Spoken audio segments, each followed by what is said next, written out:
Hello and welcome to Up the Villa podcast. This is the start of our season, the Up the Villa podcast season, and our preview to the up-and-coming Premier League season for Aston Villa. So thank you all for joining us. We've had plenty of brand new subscribers over the summer and pre-season. It's blew my mind, to be fair, because we've not really been doing our usual content, but we've had so many new people watch us coming through on the transfer hubs as well. So thank you, everybody that's joined us over the summer. And yeah, cheers for watching, cheers for liking, cheers for commenting.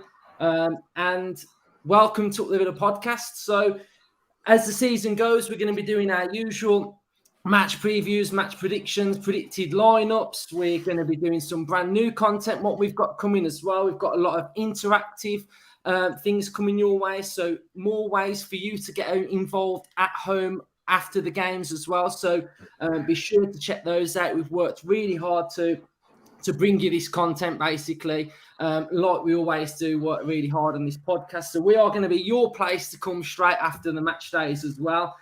So we're just really excited about the up-and-coming season. So we've had a bit of a busy one, haven't we? We blitzed the transfer window at the start of pre-season. We've been on our Australian tour. We've had the news of the North Stand coming in the next year or so. And it's just been a really good pre-season. So, Ryan, welcome back. How are you? Feeling good, feeling refreshed, raring to go. Bring on the new season, So what have you made of like pre-season as a whole then? Yeah, I think it's been a very successful tour. Sort of underestimated the following that we had in Australia. You know, like we spam a lot of the Facebook groups with our content, don't we? And Australia Villa fans is one of them. And yeah, I just didn't realise how global we really are, because these aren't like glory hunters, are they? They're not there with the Ronaldo T-shirts one day, and then when Real Madrid are playing the next day, they're there with the Benzema. These are proper fans, aren't they? If they're expats, if they've just took a shine to Villa, and they're proper passionate, man. You see like the scenes in the pubs and everything. It was like a home from home, wasn't it? And you know, them guys putting the air miles as well to get around Australia. It's not easy. It's not an hour up the road for an away day. So fair play to them. And Tristan, he done a fantastic job on the fan cams as well, didn't he? You know, you got a real feel of it. You know, them backdrops he was doing at the stadium and inside the ground was just quality. So yeah, I feel like it's left a real feel-good vibe. Looks like the players were really enjoying it. There's been some great content on the Villa website as well, hasn't there? You know, they're all playing the games and the flinching games and stuff like that. Almo's been over there as well. He's always had a bit of a laugh, and Peter Whiff over there as well. It's just really good how accessible the players have been as well to the fans over there. You've seen quite a few forums. They obviously announced the away kit over there. You see them all with the training ground pictures as well. Gerard doing that school visit with the young Aston, and him being a ball boy. So I do feel that we've left a real good feel-good vibe over there. Yeah, it's been great. And, the fan cams that we had from Tristan as well were just top quality. And we've seen that, there's Villa fans all over the world, but, the Australian Villa fans, many of them have never, ever been able to watch Aston Villa play. So for them to go on the tour, for it to be commercially viable, I think it's been really good as a club to sort of tap into that market as well. So I just think it's been fantastic to put Villa on the map in Australia. We was on the same sort of vibe as Man United, and I think commercially, if we're doing the same things as Man United commercially, then for me, it's brilliant. So I think it has been a good pre-season. I think it's been great to finally get another pre-season. I know the last one was sort of hit with COVID, wasn't it? So, Justin, what have you made of it? Yeah, I'll echo what Ryan said, really. I wrote down what you said as well. It's about time we started exploiting these countries and going on these tours. And, the top clubs in the country have been doing it for years, haven't they? And sort of spreading the word and of their clubs. And, the Far East and Australasia and Australia and America, these are huge markets for football, emerging markets for football that most of the big, English clubs that have been doing it for donkey's years now, going out and doing games there, 3-4 games every single pre-season every year for the last 10, 15 years. So we have sort of been lacking a bit in that, but it looks like we've caught up quite quickly. Obviously, the owners, one owner being from America, he knows that sport in America is absolutely huge. So I think with the link up coming down the line to the Las Vegas Villains as well, this is going to be a huge market for us to exploit over the next 10 years, really. And we need it because, financially, we have to do it now because we are trying to compete now with the top end of the Premier League. So we all know how important it is to keep that money rolling into the coffers, and one of the ways of doing that is exploiting the foreign market and the foreign fan market. And I agree with Ryan. I didn't realise there was such a huge following for Villa down there. You just sort of expect it to be all the sort of usual suspects, don't you? The Chelseas, Man Uniteds, Man Cities, the glory sort of hunting teams, but we shouldn't really underestimate. We are Villa, and we're a huge club. So it's been amazing to see it all, and I agree as well with you. The Tristan's footage and coverage has been fantastic to see the fans over there doing it, and I feel pleased for them because they're the other side of the world, and some of them may never even get over to see Villa Park. So for them to have the chance to sort of see their sort of heroes right up close and personal, it'll encourage the next generation, won't it, to support the Villa. So fantastic, and I think we've done a good job. We haven't lost a game either, so that's a bonus. Yeah, so Villa fans who are watching now, if you can drop a like on this video, it'll help push us out onto the YouTube algorithm. And welcome back, Hannah. So what have you made of the playing side of things during pre-season?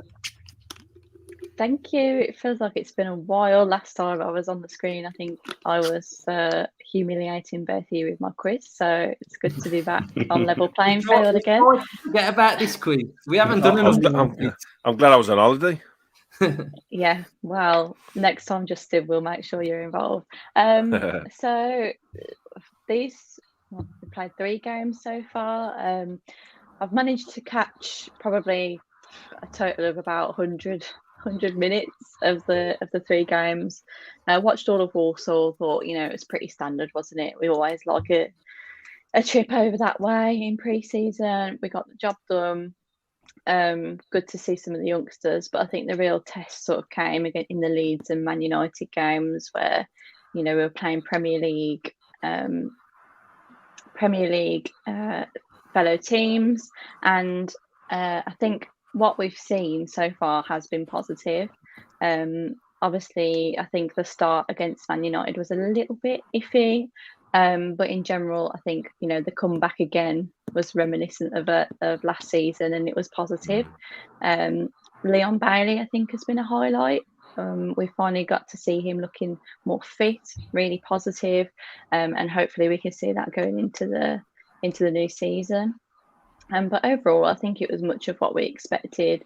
I think Diego Carlos looks solid, which is obviously a great positive to take, and Kamara as well. Obviously, we've not really seen anything of him so far, so to see him playing in what will be probably the starting 11 for the new season and looking quite settled, looking controlled, I think that's again really positive. So it sets us up really nicely to go in without a loss. Obviously, we've got one more game to go, but just to go in feeling positive is probably the biggest thing, really. You just want those players to be feeling fit, but also like they've got a clear mind and that they're feeling good for the season. So no complaints from me, I think.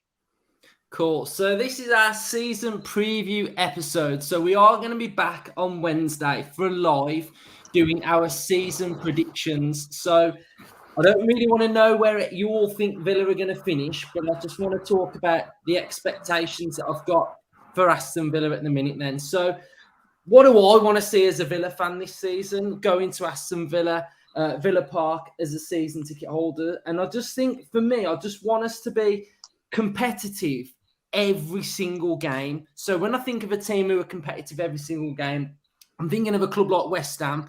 To beat them, you've got to be on your game, not dropping too many points. I mean, last season we lost, 18, 19 games? I'd want that this season to be below 10, I think. I definitely want us to be below 10 for that. I want to be entertained. I want to just be competitive against the top 6 teams as well. I don't want to just be that sort of the nearly team like we were sort of last season in games where we played well against Liverpool, we played well against Man City at home. I want to be competitive, taking points from those. So that's sort of what I definitely want to see. And I just want to see us not below the sort of top 10 mark either. I want to see us inside the top 10 comfortably, not mingling around 14th, 15th this season. And I want to see every single player being bang on it every single week as well. And I don't want to see any sort of like 5 or 6 ratings. I want collectively to be really good, because when I feel like when one of them are bad, I feel like it tends to mirror the rest of the side and they all start being a little bit bad. So I just want to see us more competitive, to have the ambition of like what Martinez was saying the other day. He was saying he wants top 7. He was saying he wants to win a trophy. And I want that to ride through the whole thing, not just key players like Martinez, Coutinho. I want everybody to be on board, and hopefully they've been able to get that mentality across into the whole squad this season. So, Justin, Villa fans in the comments now, what are you wanting to see this season? I think for me, there's one word: it's consistency. We all know at our best, we are more than a match for anybody in that league. Even before the new signings, we had some fantastic results last season. But I think we've quickly, and Gerard has quickly got to get this team consistent, and that means a consistent settled first 11. Although we are seeing the 5 substitutes rule instigated this year, so that will definitely help off the bench. It'll give us lots of chances to change it and shake it up and keep players fresh. But I think I need from Gerard to see a solid first 11, and then that 11 start the season well. It's not imperative we start the first game like on fire, but what we want to see is a solid first game of the season. We all know what happened last season. We all was dead excited, and we played against Watford, wasn't it? They just got promoted, which is a similar scenario to this year, and we was all bitterly disappointed. And it sort of set the tone for the season, didn't it? And that's what you want not to happen this year. We've got another promoted side who I think we can beat, if I'm brutally honest, and we've got to look to beat the teams like that now. So I think we need to start the season really well. Try and get a win off that first game of the season, and the players that have sort of done well in pre-season continue that going forward. The first team he picks is going to be very interesting. But for me, this season, I want consistency. I don't want 5 wins, 5 losses, 5 wins, 5 losses. I don't want that anymore. I want us to win. When we lose a game, I want us to recover quickly and win the next game, or not lose the next game. I don't want to see us getting beat by 3 and 4 goals at all season. The odd goal, it's fair enough. That happens all the time. I want to see us not conceding early, which is something that's blighted us for a long, long time now. So I want to see us start games strongly. I want to see us control games. That was the point of the Kamara signing. Something we've been crying out for a very, very long time now is a player that can sit in the middle of the park and dictate play and help us dominate the games from the middle. So hopefully things will kick up. Hopefully we'll just improve. Look at this little super chat. Here's your wages, Luke, for that goal he scored at Villa Park. Yeah, to be fair, I haven't stopped mentioning it either. So I'm glad you're mentioning it as well. So yeah, that was another highlight of pre-season. To be fair, when the podcast played at Villa Park, and if no one did know, I did score at Villa Park in front of the whole 10. So there you go with that one. But yeah, you make some good points, Justin. And what I would like to say as well is no more excuses. Do you know what I mean? Like, on the opening day, imagine we lose on the opening day and we come out with, oh, yeah, I don't want no excuses this season. So, yeah, Ryan, what are you saying? Completely agree with you both. Consistency is key. We need a season like we started the season before, didn't we? That was probably our only real settled pre-season. I know it was a bit disjointed because of COVID, but we got off to a great start there, winning 4 out of 4. But we need to put all these traits that we picked up all last season to bed, really. There's still signs of it in pre-season. I know the games are for fitness. It is pre-season after all, but the finishing, the 45-minute performances, the failure to like retain possession. They were rearing its ugly head a bit in pre-season. And I think we've just got to nip that in the bud. We've got to be ruthless, haven't we? And we've got to make Villa Park a fortress. You know, too many times we got mugged off at home. Too many times we was like pumped up. The crowd was pumped up, and it just fell deaf. Did it? Fell flat, and you know the atmosphere. It weren't great really at Villa Park last season. Historically, we've always been dictated by what's going on the pitch. That generates our atmosphere. You know, we're good at the start, and the build-up, but it is what goes on the pitch. And when we're playing well, that's when we're really a force, and Villa can be a real fortress. So I think our home form has got to improve big time. But you know me from the very first podcast episode. It's all about foundations, and I do feel we're in the best place since we've been on this podcast. I feel that this team now is in the best place. We've got a great mix of youth and experience in our squad. We've got youth players knocking the door hard, man. They're kicking the thing down. Like Gerard cannot keep Kessler, Iraboon, Archer out of his office. They're in there hard, man. They want a place in this squad in the first 11, don't they? You know, they're banging the door down that well. So yeah, we've got a squad competing for 2 positions, haven't we? A real good blend. Season tickets have sold out again. You know, I can't remember a time when we just consecutively sell out season tickets. You know, it's brilliant. We are really on the up. Behind the scenes, the infrastructure, you know, what's going on at Bodymore, the training pitch across the road from Villa Park, obviously all the redevelopment plans. So we are really in a good place. So it's all about doing it on the pitch. And it seems really simplistic, but we've got to be ruthless with our finishing, and we've got to cut out the individual errors. And it's them 2 issues which are really holding us back, because last season, you know, we got turned over a couple of times, but not that many. You know, we lost the games by odd goals with silly mistakes, cost us, like you said, just in going behind early, really handicapped us in games. So we've just got to cut that out and give ourselves the best opportunity. And I think, you know, what do we have? 45 points. You know, we didn't really beat anyone unexpectedly, maybe Man United. But apart from that, we beat the teams around us. And there were some disappointing results, man. 6 points we dropped to Watford. You know, them 6 points take us into the top half. The 3 points we dropped to Wolves when we was at home, you know, that takes us up even further. It's fine margins, and it is fine margins. And if we can just eradicate them basic issues, and we'll give ourselves a real good shot at where Gerard is and Emi Martinez is thinking we could possibly end up this season. So, Villa fans in the chat, I mean, just drop the video a like and it'll push us out onto YouTube as well, even further. Hannah, then, what are you expecting? What do you want to see? To be honest, you've all hit the nail on the head very well so far. I have come up in my planning with the 3 C's. Now, this is exactly what I want for the season, and it's going to be consistency, control, and cup.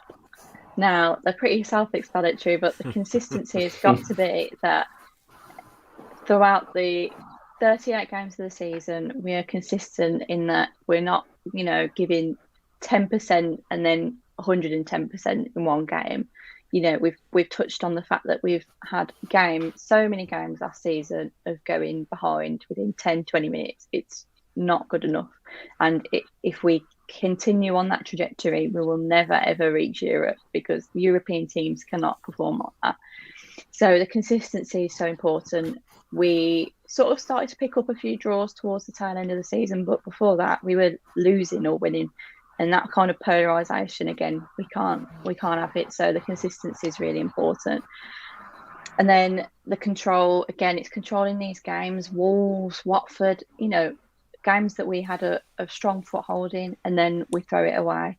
There is so many occasions we can think back on last season where we just didn't control the game. But really frustrating ones. In fact, even Spurs, who did turn us over at home, I felt in that game we were controlling it in that first half, even at points where we were perhaps behind. we did have that control, and then it would just go, and you end up losing games. It's really simple stuff, but so frustrating.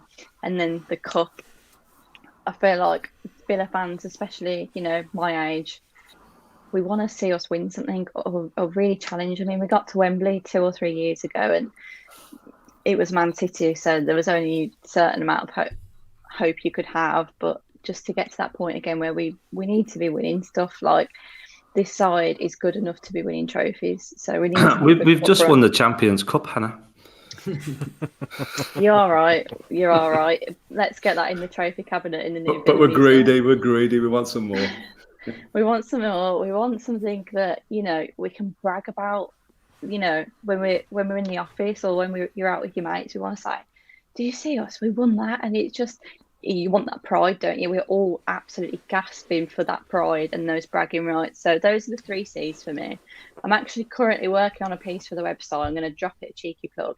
And it's basically Aston Villa now or never, because I feel like we're at a real pivotal turning point in our history where we're finally rebuilding. We've got these owners, we've got this stability, we've got massive ambition.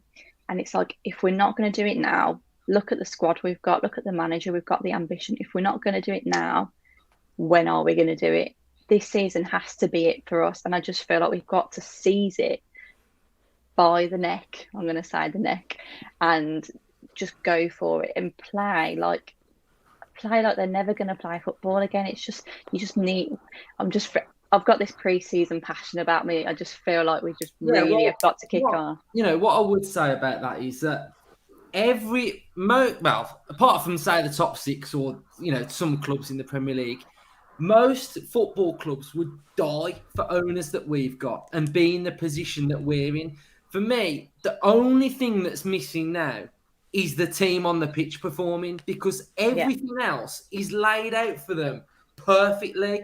Brilliant training facilities, top players coming in, the stadium redevelopment, the fans are there no matter what. They've gone to Australia and there's thousands of them. It's there. Do you know what I mean? And all we're lacking now is like what you're saying, is that team on the pitch to put us where we should be. And we can evolve again with a different caliber of player. So, we'll start talking about some of the transfers now and I want Villa fans in the chat now to what are we lacking? As a Villa fan now that's watching this, that's listening, what do you feel like we need in this team? And I'd love to know why you feel this. If it's a striker, why? Does someone need to go? Do we need 4 strikers? Tell me why. Do we need another midfield? I want to know why you think we need a number 8. So I'll put them on the screen when they're coming. But Justin, what do you feel like this squad currently needs? Now, I know we've been doing transfer hubs, so I mean, if anyone's been watching them, they've been entertaining. But yeah, what are you saying? I think I said on the last one, it's pretty much well known now that he's going after another 8, because he's basically said that. So another centre midfielder, but in the 8. And then I said I don't see him signing anybody else, particularly because I think Kessler Hayden, he's comfortable at the right back. He's more than adequate now as right back cover. We've sorted everybody, all the other positions out. We've got cover all over the pitch. The only other question now is up top, who scores the goals. We've got 2 strikers that have flattered to deceive, I would say, last season. I know the season didn't go as to plan as we wanted it to. My only thing now is, do they go all out to sign a top striker? Do they push the boat out this season? I always thought that it would be next season we would take the striker on. We'd go for a top world-class striker, because I think he sort of... I still think this. I still think he sort of wants to give those 2 up top, Ings and Watkins, another season to try and push us into that top half at least, and maybe push us into the lower European places. And then maybe Archer and Davis as his 3rd, 4th choice strikers. But I do wonder, with what we've seen in the tour so far, whether he's going to come back and he's going to get into Don Lang's ear and the owner's ear and say, you know what, with the squad we've got, with the players we've got, world-class keeper, very good back line now with cover, decent midfield with one more addition in the midfield. I think that midfielder can compete with anybody in that division on its day.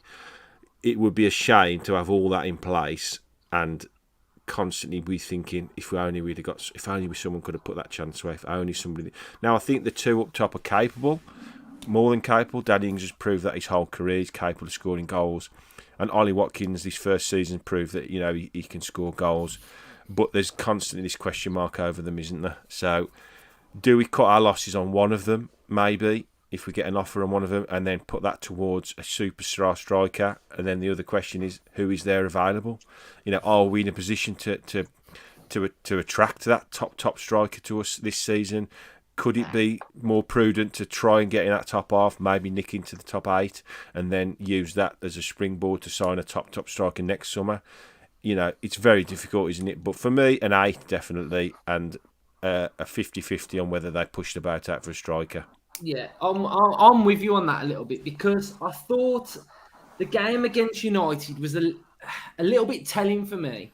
The fact that the lineup that we started, now I didn't expect him to go 2 up top. I thought Leon Bailey had done well the game before, or it was against Leeds. I thought he had a good game, 1 or 2, can't remember. So I thought he was probably going to start the first half, and it would be Watkins, Coutinho, Bailey. Now that midfield 3 that we went with United, Kamara, McGinn and Ramsey, I'd have said, my opinion, that was our strongest 3, but it didn't seem to work, click. did it? No, it didn't click, no. I think that's our strongest 3. Now, Villa fans, let me know what you think your strongest 3 is.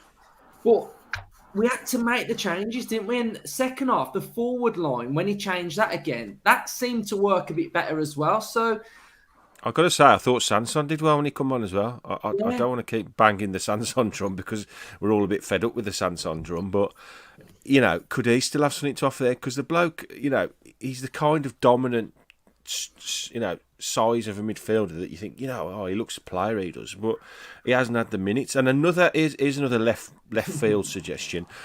I wouldn't be adverse if he doesn't go out and sign a top striker. So if he goes with what we've got and then keeps, say, Archer and Davis as 3rd, 4th choice strikers, I wouldn't be averse to chucking Leon Bailey up top and having Coutinho and Buendia in behind him, because it's a totally different way of attacking games, isn't it? You got somebody there. If he's showing the kind of form which, I know it's only pre-season and it's a long way to go in the season for him to show that he's got it. But if he starts the season on fire, there could be an option there to stick him up top as well. Maybe if you're away against like a stronger team on the counter, that could work, couldn't it? Bailey up top. Yeah. It's just an option, isn't it? Yeah. You do look at the teams that have broke into that top 6, shall we say, or threatened for the top 4. Leicester did it. They had a clinical striker in Vardy when Wolves were up there. Jimenez was on top form. West Ham, you had Antonio on top form. So you do need 100%. So it's tough because both Watkins and Ings are good players, man. Ings is clinical. Ings is clinical, but can we get the best out of him? Can we get the best out of Watkins? Can they be the strikers to propel us to that top 7? Pushing the top 6. We don't know. It's still undecided, and going into the season, it's the one thing we can't really predict. Yeah. On that point, Ryan, and they both offer different things. I know he's chucked them both up top last game, but I think he'll go with one. I think he'll stick to his guns and go with one. But they both offer different outlets in that position. Ings is more penalty box striker, get the ball into me or finish your chances. Watkins more run the channels and stretch teams. So that's 2 different ways of playing, isn't it? So home and away, really. Yeah, well, yeah. But who are you going to play in behind him? What players suit those? What players suit playing Ings up top? What players suit playing Watkins up top? So these are all things that I was talking about. Like, this is why he's got to get this first 11 nailed pretty quickly, I think. But they have got the consistency can come. Yeah, they have got the potential though to get 15 goals each. How you set the team up to them. Yeah, don't you think? And look, Gerard has got the best out of him. Yeah, Gerard's got some headaches now, some nice headaches. But he's got some headaches now where we've got some top players, and he's got to get the best out of them and get them into a system where they can all express themselves. I mean, what we're talking about is throwing it all out, sort of baby out with the dishwater and getting rid of all of them and starting again with another top striker. So, it's a big call to bring in another striker now, a real top quality one, and say, right, we're going to go with this bloke now. Because if you did spend 60, 70 million, he's your first choice, isn't it? Yeah, and what type of striker, though? What type of striker? It is about getting what is behind the striker working for. Getting it right, in my opinion, we don't create loads and loads and loads of chances. From what we've seen in pre-season, okay, Watkins missed his one-on-one. Ings had a few half chances against Brisbane second half, didn't he? So it's about getting the bits clicking, the midfield, and then to say, is it Coutinho, is it Buendia, and is it Leon Bailey? That's what I want working before we even think about another striker. That's what's going through. This is what I'm saying. You've got to get the structure right in behind your striker. So to play to the striker's strength, because ultimately he's the one that's going to win you the games. So do you play Coutinho to feed the ball through to Ings? Do you want wingers that are going to fling the ball into the box for Ings? Or do you want Coutinho for Watkins, like little through balls to him? It's this is what we should be sorting in pre-season, and we are getting there. But I think until that transfer window shuts and we know whether we've gone for another striker or not, we'll know exactly which way we're going. And hope if we don't go for another striker, that whoever starts the season starts well and gets on a bit of a purple patch. We have got to get that sorted, haven't we? Because with the 5 subs, it could get very messy for Villa, couldn't it? With all these different options and all this different rotation up front, that 5 sub thing could really, really get a bit messy, I think. But you've got to look at it in the sense that, if we're really building to this point of wanting to be a European side, yes, we want backups, but in a sense, you don't really want them to be backups. You just want to have almost like two teams you can play that are equally as strong as each other. So if we're having this conundrum, I mean, Justin, you said right at the beginning then, do we just go in for a striker next season? I think Gerard's going to look at this and think he's had half a season with Ings and Watkins. Yeah. Ings had some time on the sidelines with injury. Watkins was a bit, touch and go. But Brian, like you say, they've both got it in them to be double-digit strikers. I genuinely think they can. I mean, Watkins' first season, was arguably better than last. He looked good. Ings, we know, can be, maybe not now, but can be a 20-goal a season striker. Like, he's got it in him. I think between them, they have the goals. But the issue last season, yes, we were moaning about, people not being clinical enough. But the biggest issue was what was happening behind the goal. It was the midfield. So this number 8 and having Kamara, I think, is what we needed most. So I think it was Captain K that came in and said, if we want a striker now, not only are we 2 weeks out, but who are we going to get? Who is out there that is an upgrade on what we've got, 2 affordable and 3 available? All of those things I don't think you're going to get. So we have to make do with what we've got. So the issue is going to be, who is the best option? Can you play both of them? But ultimately, how do you get the team behind them, supporting them? Because we know that Ings and Watkins can score goals. It's getting them that perfect sort of foundation behind them that will serve them to convert, I think is the biggest thing. And then if this season we're still not happy with it, it's got to be an improvement. But if we're still not happy with it, then next summer it will be the main target, I think. Yeah, I mean, Ings has been a goal machine in the Premier League, hasn't he? So, we've got to get goals from up top, but I think like we've sort of come to the conclusion, it's the bits behind that have sort of got to come together at the same time as well. So, yeah, there's other teams in the Premier League apart from Villa then. So, as the season as a whole, I think it's going to be a really, really interesting season. I think we've got, I'm going to say 2 seasons, basically. I think you've got the first half before the World Cup, and I think you've got the second bit after the World Cup. And I think it's important that once you get to sort of like the 12th of November or whatever it is, that we are in and around the top half, because then you've got a month's break, 2 games, then January, assess where you are, and then you sort of, as Brucey would say, you go again. October looks really stacked out. I think there's 6 games in October. So coming through that period is going to be really important. If you're banging form, then you're absolutely flying and you're steamrolling. If you're not in form, I think you're going to be struggling. So I think it's going to be difficult for every team in the league, because, you know, you've got the top 4 that are going to have super congested, because you've got Champions League fixtures in there. You've got Carabao Cup fixtures in there. Yes, their squads are really big, but it's still going to have a bit of an effect on them as well, just as much as everybody else. So I think there's going to be, and this is what I'll say, I think there's going to be a couple of little shockers in there this season.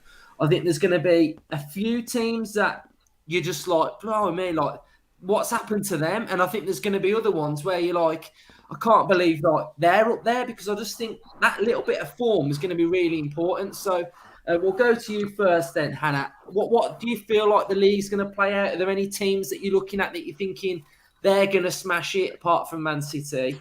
And who do you think sort of gonna struggle a little bit? I think if I start making, like, I'm not going to make solid predictions. I think on Wednesday we'll dive into a bit deeper into predictions, but I've got a good feeling about Brentford. I think they've made a couple of good signings, and I think they surprised a lot of people last season as well. I think they've got a good coach, some good recruitment, and I think they'll do well. It's whether the season disruption is going to be a valid excuse or not. Like, how long is it before we start saying, oh, you know, can anyone complain, or like, is it just put up and shut up? If you're a good side, you have to sort of deal with these sort of challenges. Just looking at that comment, I think, yeah, Leicester again. I mean, that their season last year, Leicester haven't scored a player yet. What went and that's the thing. I think I saw something online that they were either in training or in a pre-season game against a lower ranked side.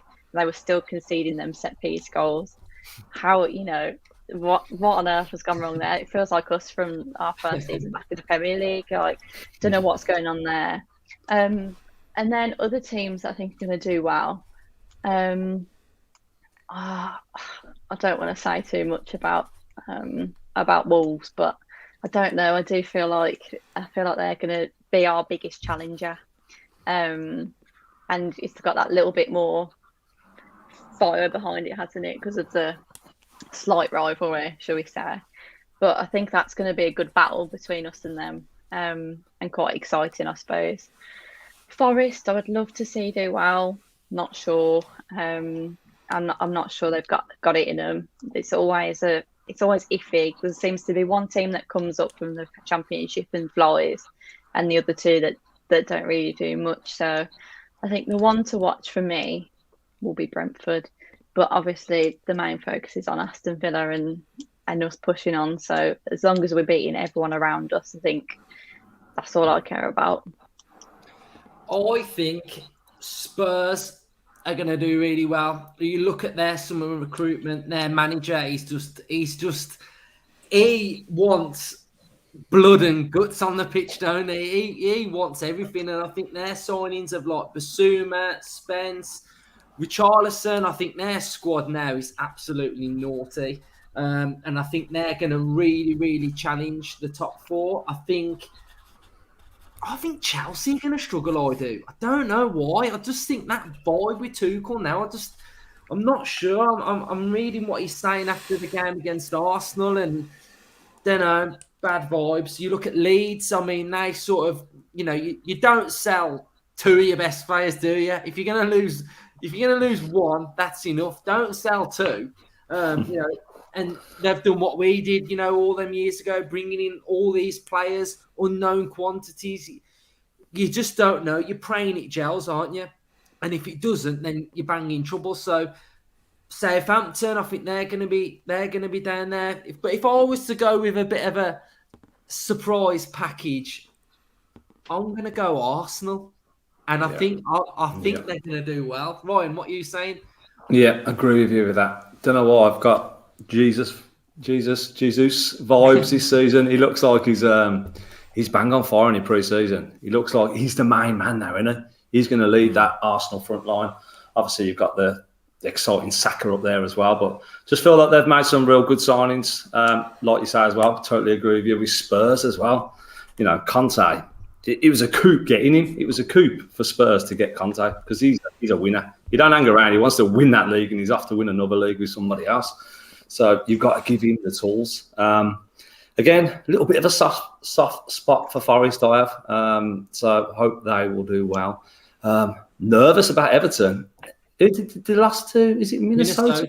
4-0. Something's not right there, is it? Something is not right. So I can see their form continuing from last season, and struggling.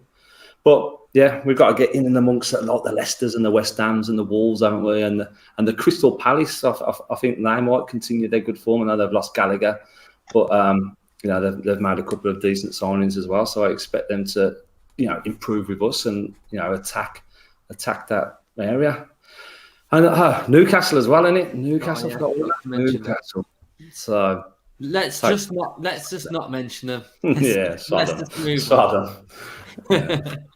We said a sob on the time. Sod on the time. Sodom, man. Justin, who you sort of got your eye on, or? I've got negatives next season. I think Everton are going to struggle. Don't fancy Lampard at all, not having him as a manager. Leicester haven't recruited and their players are getting older, and Vardy's getting older every season. They rely on him so heavily. I'm different with Hannah. I think Brentford are in banging trouble next season. They've lost Christian Eriksen, who basically he inflamed their season last year, didn't he? I think they could be in trouble. Newcastle, I know you said we weren't to talk about them, but I've got them down as a negative. I think the bubble's going to burst with the manager there as well. And they haven't massively recruited yet, have they? I don't think they've done what I thought they would do, go out and smash loads of cash on top players. I mean, there's still time, so that could still happen. Palace, again, I think they're going to not be as good as they were last year. Wolves finished the season very poorly last year, and I think that could continue unless they, they've managed to keep hold of Neves at the moment. There's lots of rumours of him going, but if he goes, they could be in banging trouble. Leeds, I agree with you, they've lost two of their massive players, and they've recruited a load of people that I've never really heard of, so they could be in trouble. To be fair, that Sinister, he's quite good on Football Manager, though, to be fair. I've had him in my team over the years. They're all good on YouTube, aren't they, until they turn up. And for me, the top half, I think Man City will walk everything. I think the signing of what's his name, top, he's just going to blitz everything. Yeah, Haaland.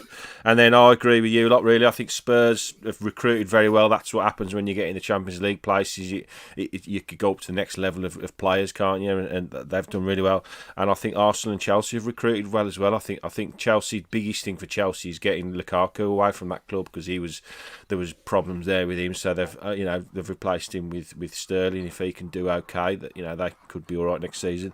And a big question mark over Man United. I think the manager's the biggest signing for them. I think if he can do anything there, they've got a squad full of decent players. It looks like Sancho's starting to fire now, so it'd be interesting to see what they do with the rest of the transfer window as well. So yeah, it's going to be a very interesting season as always. Lots of clubs that will struggle, lots of clubs that will spread. But I hope Forest do well. They've signed about 350 players, so that should help them with the 5 sub rules as well. But they haven't signed Keelan Davis, which I think they would. I did think they were going to do that, to be honest. But so yeah, Forest probably, hopefully, stay up. But everyone else, it's going to be very interesting. Cool. So we've got quite a lot of you watching. You can still press the like button while you're watching. That would be highly appreciated. And while you are all here, we are going live again on Wednesday, and that is going to be for our predicted predictions. Season predictions on where we think everybody's going to finish. So we'd want you all to join us on Wednesday at 8:30 again, and that's where we'll be doing our predictions for this season. So you can all come in and get involved. So the last one that we're going to go over now is Steven Gerrard for the season. Hannah, what are your thoughts? How do you think he's going to do over the course of the season?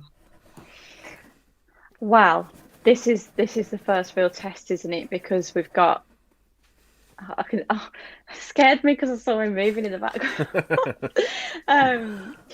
this is we're gonna see Gerard in his full form, aren't we? Because finally, he's getting his full season. He's had his full pre-season. He's had 2 transfer windows, so we can properly judge him now.